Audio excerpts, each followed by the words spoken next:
Hello 10th class. Exercise 8.1 के 9 तक सम करने के बाद 10th सम पर हम पहुंच चुके हैं।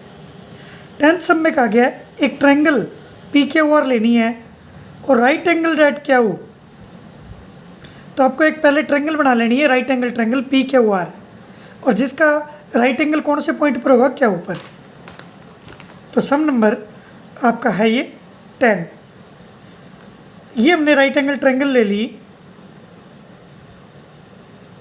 तो 90 डिग्री का कोण यहाँ ले लिया हमने। तो इस पॉइंट को इसने कहा है क्यू लीजिए, क्यू पर राइट एंगल, और पी क्यू आर इस ट्रायंगल का नाम है। अब तीनों साइडों की बात करें तो क्या क्या दी हुई हो सकती हैं। पी आर और क्यू आर का जोड़ 25 है और पी क्यू 5 है। तो पहले पी क्यू की वैल्यू 5 दे रखी है, वो ले लें। P Q 5 centimetre. अब बच गए दो साइडें, ये दे नहीं रखी है आपको। इसने कहा है पी आर और क्यू आर का सम कितना है, 25 है। पी आर और क्यू आर कुल दोनों साइडें जोड़कर 25 आती है। तो एक साइड को हम एक्स मान लेंगे, तो सेकंड साइड 25 माइनस एक्स हो जाएगी, क्योंकि अब दोनों को अब जोड़िए, एक्स एक्स कट जाएगा, दोनों को जोड़ 25 ही आएगा। तो जैसे कुल साइड अगर 25 है तो एक को एक्स, और 25 में से वो एक साइड का एक्स घटाकर बची हुई दूसरी साइड आ जाएगी। तो तीनों साइडें आ गई। पहले एक्स की वैल्यू निकाल कर हम तीनों साइडें निकाल लेते हैं। पाइथागोरस थ्योरम लगाएंगे in triangle P Q R. और पाइथागोरस थ्योरम आपने सुनी हुई है, हाइपोटेनस यानी पी आर का स्केयर बराबर होगा पी क्यू का स्केयर प्लस में क्यू आर का square. P R 25 minus x है, इसका स्केयर इक्वल होगा पी क्यू 5 का स्केयर। क्यू आर कितना है, एक्स का स्केयर। स्केयर खोलेंगे, अब इसका ए माइनस बी का होल स्केयर वाला फार्मूला खोल देंगे, तो क्या होता है वो A square plus B square minus 2ab वाला। तो यही बनेगा 25 का स्केयर 625 प्लस एक्स का स्केयर एक्स स्केयर 2ab 2 गुणा 25 गुणा एक्स माइनस के 50x। तो इसी फार्मूले में सेटिस्फाई कर दिया हमने इसको। इक्वल 5 का स्केयर आ जाएगा 25, एक्स का स्केयर एक्स स्केयर। अब देखिए दोनों साइड एक्स स्केयर से एक्स स्केयर कट जाएगा, क्योंकि सेम डिजिट है, उधर जाके माइनस ही होना था। तो माइनस के 50x इक्वल 25, और ये 625 इधर जाके हो जाएगा माइनस। तो माइनस के 50x माइनस के 600, माइनस से माइनस कट जाएगी, तो x की वैल्यू हमारे पास क्या आएगी, 600 के डिवाइड में 50, 0 से 0 12, x की वैल्यू हमारे पास 12 आ गई। ये तो x की वैल्यू आई है, तो यानी एक साइड तो आ गई हमारे पास 12 और दूसरी 25 माइनस 12 13। अब देखिए दोनों का जोड़ 25 बोला था इसने, तो 12 और 13 25 होते हैं। तीनों साइडें मिल गई, ये हाइपोटेनस होता है। इसने आगे पूछा क्या है, इसने कहा है कि determine the values of sine P, cos P और टेंजेंट पी। तो पी पे थीटा लेना है, थीटा पी पे लेंगे तो परपेंडिकुलर इसके सामने वाला, और ये तीसरा कौन सा बच गया, बेस। पी एच बी भी पता लग गए, 5 12 और 13 तीनों साइडें भी पता लग गई। आपसे जो जो वैल्यू पूछी जाए, साइन पी, कोस पी और टेंजेंट पी, ये आपने करना तो नीचे ही है ये काम, सम के नीचे। यहाँ पर जगह बचाने के चक्कर में मैंने यहाँ किया है इसको, ताकि और सम कर सके नीचे। तो साइन पी रूल लिख लीजिए रफ काम पे। क्या रूल होता है हमारा, p b p, h h b, sine cos tangent, इन्हीं तीनों की चाहिए, तो नीचे वाले लिखने की जरूरत नहीं है। साइन पी बटा एच होता है, पी हमारा 12 है, एच 13 है, तो साइन की वैल्यू 12 बटा 13 आ जाएगी। कोस का होता है बी बाई एच 5 बटा 13। Tangent p by b, p by में बी 12 बटा 5, तो टेंजेंट की वैल्यू 12 बटा 5 आ गई।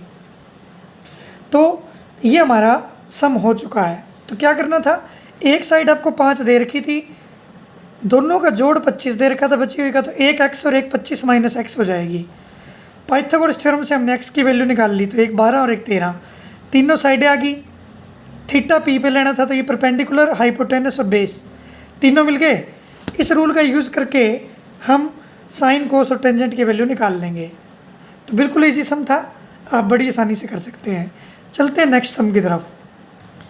सम नंबर 11, आपको 5 पार्ट दिए हुए हैं इसके, ट्रू और फॉल्स बताना है कि value of tangent A is always less than 1। आप अभी अभी देखें, आपने जो सम किया, टेंजेंट पी ए हो चाहे बी हो, थीटा कुछ भी हो, टेंजेंट की वैल्यू देखिए 12/5 आ रही है। तो 12/5 1 से ज़्यादा है या 1 से कम? तो इसको जब पॉइंटों में करोगे तो 2.4 आएगा, तो 1 से ज़्यादा है ना, तो टेंजेंट की वैल्यू 1 से ज़्यादा हो सकती है। लेकिन ये क्या कह रहा है, value of tangent is always less than 1, तो ये फॉल्स कह रहा है। पहले पार्ट का आंसर आएगा फॉल्स। सेकेंड ए की वैल्यू 12/5 हो सकती है कि नहीं? देखिए सेकेंड की वैल्यू 12/5 दे रखी है, तो हम पहले इससे ट्रायंगल बनाएंगे। पार्ट नंबर 2 कर रहा हूँ मैं, ये करके नहीं दिखाना, केवल रफली मैं बता रहा हूँ आपको। सेकेंड ए 12/5 दे रखा है, पूछ रहा है कि ये वैल्यू सही है कि नहीं, यानी 1 से ज़्यादा हो सकती है कि नहीं हो सकती। चेक करेंगे ट्रायंगल बना के। ए बी सी एक ट्रायंगल बना ली, बी पे 90 डिग्री का एंगल लेंगे, ए कह रहा है तो ए पे थीटा लेंगे, तो ये परपेंडिकुलर, ये हाइपोटेनस और ये बेस। सेकेंड का रूल क्या होता है हमारा, सेकेंड होता है कोस के नीचे, तो h/b होता है, यानी ये h और b की वैल्यू आपको दे रखी है h/b में। तो h की वैल्यू 12 और b की वैल्यू 5, p 5 है। तो ये साइड जब आप पाइथागोरस थ्योरम से निकालोगे ना, तो ये 11 पॉइंट कुछ आएगी, 11.6 के करीब। तो हाइपोटेनस सबसे बड़ी साइड होनी चाहिए जो कि इसमें है। हाइपोटेनस बड़ी है ना, ये दोनों छोटी होनी चाहिए हाइपोटेनस से, तो ये सेकेंड की वैल्यू हो सकती है, यानी सेकेंड की वैल्यू 1 से बड़ी 12/5 हो सकती है। ये ट्रू है। क्या आएगा ये? ट्रू। रीज़न सुनिए, आपने सेकेंड ए की वैल्यू से जैसे पहले वाले सम किए थे, एच और बी वाला रूल लगा लिया सेकेंड का, जो ये रूल होता था, ये आपके सामने रूल है। सेकेंड कोस का उल्टा होता है, कोस का b/h, सेकेंड का h/b। तो सेकेंड की वैल्यू 12/5 थी, h/b। आपको h और b की वैल्यू 12 और 5 मिल गई। तीसरी साइड पाइथागोरस थ्योरम से निकालेंगे तो 11.6 के करीब आएगी ये। तो ये साइड अगर बड़ी है सबसे, तो ये वैल्यू सही है। अगर इन दोनों में से कोई बड़ी आ जाती, ये छोटी होती, जैसे ये 10 होती और ये 11, तो ये सेकेंड की वैल्यू नहीं हो सकती थी। अब ये ट्रू है बिल्कुल, तो सेकंड पार्ट ट्रू है। कह रहा cos A is abbreviation is the cosecant. कह रहा कोस ए का पूरा नाम कोसिकेंट है? नहीं, कोस ए का पूरा नाम होता है कोसाइन। कोसिकेंट एक अलग फंक्शन है।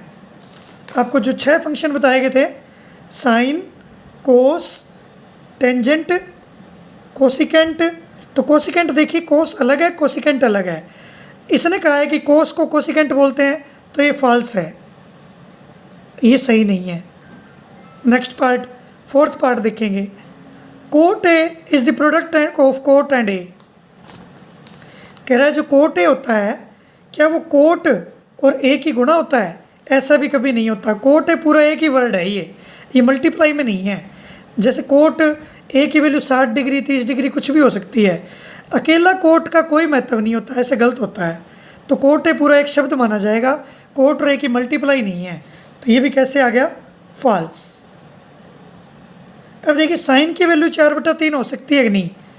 साइन की वैल्यू हमेशा 1 से छोटी और 0 से बड़ी, यानी 1 और 0 के बीच में लाई करती है। अब 4/3 का मतलब क्या है? 1.333 चलेगा ये, तो 1 से ज़्यादा हुई ना, तो ये फॉल्स है। साइन की वैल्यू 4/3 नहीं हो सकती, 3/4 होता अगर ये, तो ये 0 पॉइंट कुछ आ गया 75, तो ये साइन की वैल्यू हो सकती है। लेकिन साइन की वैल्यू कभी भी 4/3 नहीं होगी, क्योंकि 1 से बड़ा माना जाएगा ये। तो ये आपकी, और सेकंड में देखिए जैसे ये पार्ट किया था 12/5, सेकंड की वैल्यू 1 से ज़्यादा हो सकती है, तो ट्रू है।